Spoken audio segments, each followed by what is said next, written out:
Good morning, Athlos artists. Welcome back to your art class.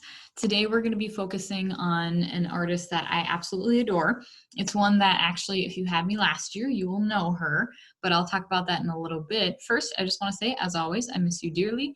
I'm excited to be seeing what you're going to be doing with this project and how you're going to be able to look at this in a new and a unique way. So I want to start with a question though, and that is, what is a self-portrait? So when you hear the word self-portrait, what do you think of? What or who does it include? And what does it look like to you? So think of your own definition, just real quick. And a lot of you probably think of something like this. This is a self-portrait by Vincent van Gogh. You might actually recognize this photo from in the art class. It was on that green wall, the gallery wall where all of your pictures were. And this one was there too. So again, it's usually people think like, oh, it's a artist who is accurately recreating what they look like in real life, or at least close to accurate. So it's just like a picture of them. Knowing that definition and thinking back to the definition of what a self-portrait is to you, does this still count as a self-portrait? Does your definition hold up? Because this is also a self-portrait by, like I said, one of my favorite artists, Frida Kahlo. But this kind of scene could never happen in real life. Vincent van Gogh's, like, you could probably find him standing at some point, but this is Frida showing two different versions of herself. And also you see that there's like the heart on the outside, and there's all this very surreal or non-realistic things happening. So although these are both self-portraits, Frida's would be considered a symbolic self-portrait. And we'll talk about what symbols are in just a second, but Frida was actually the queen of self-portraits. So where she would paint herself in her works. Actually, almost or over 40% of her paintings, all of the paintings she did, were self-portraits.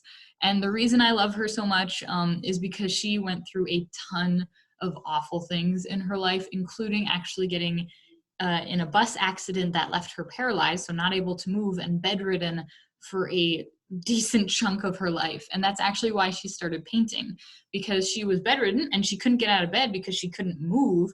But what she did is then she set up like a canvas in front of her, and she had a little bit of movement in her arms, and so then she would just paint to like make the days go on. And she took all of the pain and all of these awful things that happened to her, and she used them to create art.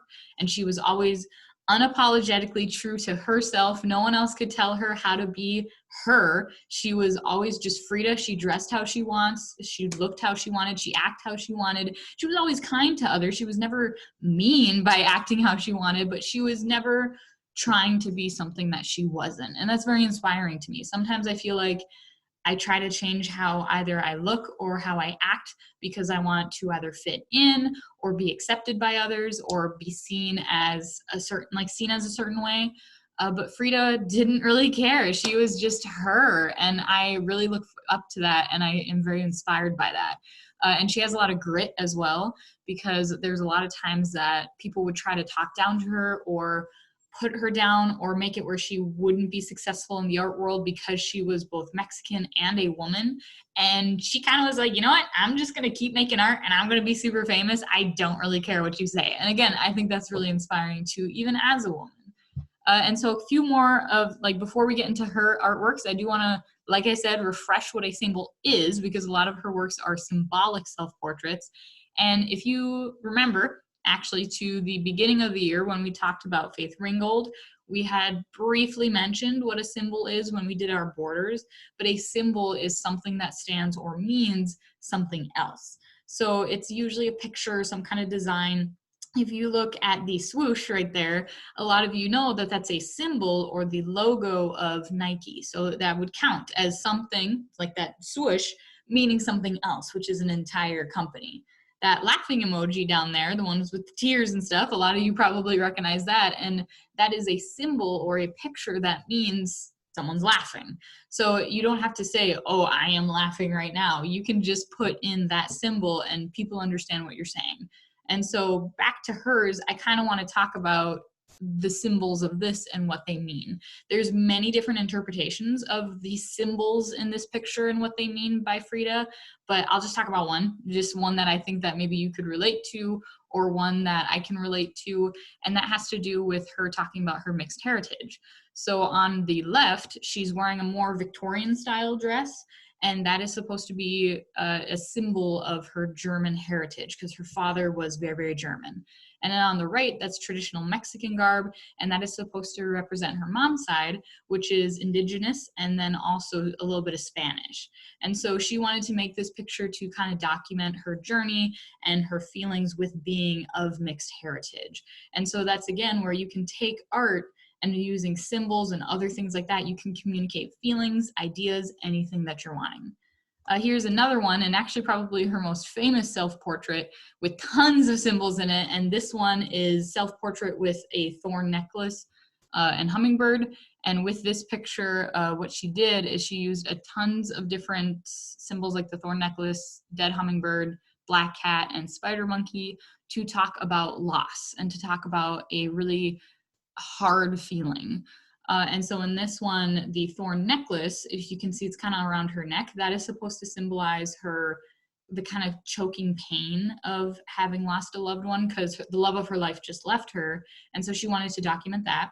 The dead hummingbird, usually hummingbird in folklore is a symbol of like love and good luck. And so it being dead on her neck, that again has a lot of meaning to it. The black cat, a lot of us might know because of Halloween, it's supposed to mean kind of like bad luck.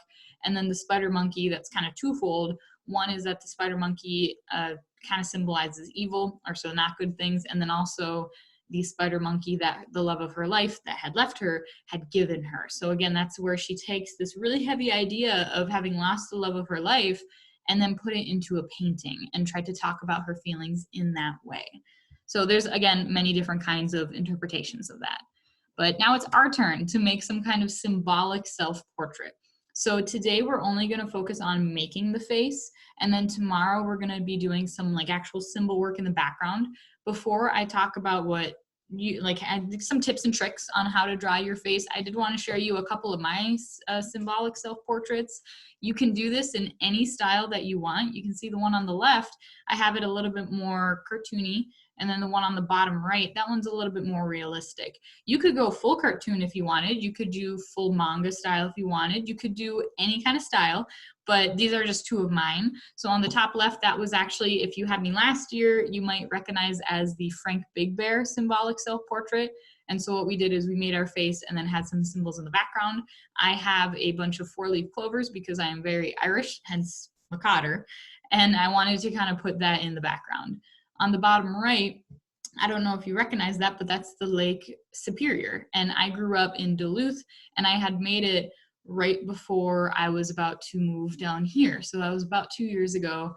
And I was really struggling, and I was having a hard time with the idea of moving from the town that I had grown up in. But I was telling myself that I want my hometown to be part of me, but not all of me. And so I was using Lake Superior to symbolize my hometown. I didn't have to literally draw my hometown. I could just use the lake as a symbol to talk about a little bit what I was feeling. And both of these have been really helpful in working through different feelings and ideas. And so that's why I wanted to share it with you and also have a chance to talk about my favorite artist, Frida Kahlo. So with yours though, if you are not sure how to draw faces or you're not very comfortable, even though again, you can do super cartoony. If you wanted to do something like that Keith Haring style we did a while ago, that's fine. If you're really not sure though, I do have some of these references. I talked about how to draw your face at the beginning of the year when we were doing our Faith Ringgold community project, but here's some refreshers. When you're doing the basic face, you can just start with a circle and then do the U. This is on the bottom right. And then you can split it in half up and down, split it in half side to side. That's your eye line. And then at the bottom of the circle, that's your nose. And then halfway between your nose line and your chin, that's your lips. So if you already know how to draw like the face, you're pretty confident and you just want to get right to it, you can just stop now. I will see you tomorrow when we do our symbols. Do make sure that you are only doing your face today though. But if you still want some help, you can just stick around. So if you're still here, on the left then, those are some pointers for the eyes, nose, and lips. I tried to make it just 1, 2, 3 to make it pretty simple. But remember that you do not have to do this style if you do not want to. This is just if you're stuck, if you really don't know what to do. Otherwise, you can look up on Google. Google is a great reference and resource. Just look up like how to draw eyes, like different styles. Again, make sure that you're changing it so it's you and unique and different. But if you're kind of stuck and you're like, you know what, I don't really like those styles, I kind of want more of like a Dragon Ball Z style, you can look up how to draw Dragon Ball Z eyes and do something based off of that. But make sure that you're drawing you. Tomorrow, we will be doing the symbols in the backgrounds, like I said, so just focus on the face now. You can do it in color if you want. You can also just keep it sketched with pencil. Regardless, I will see you tomorrow when we're doing some of the symbols. Never stop creating.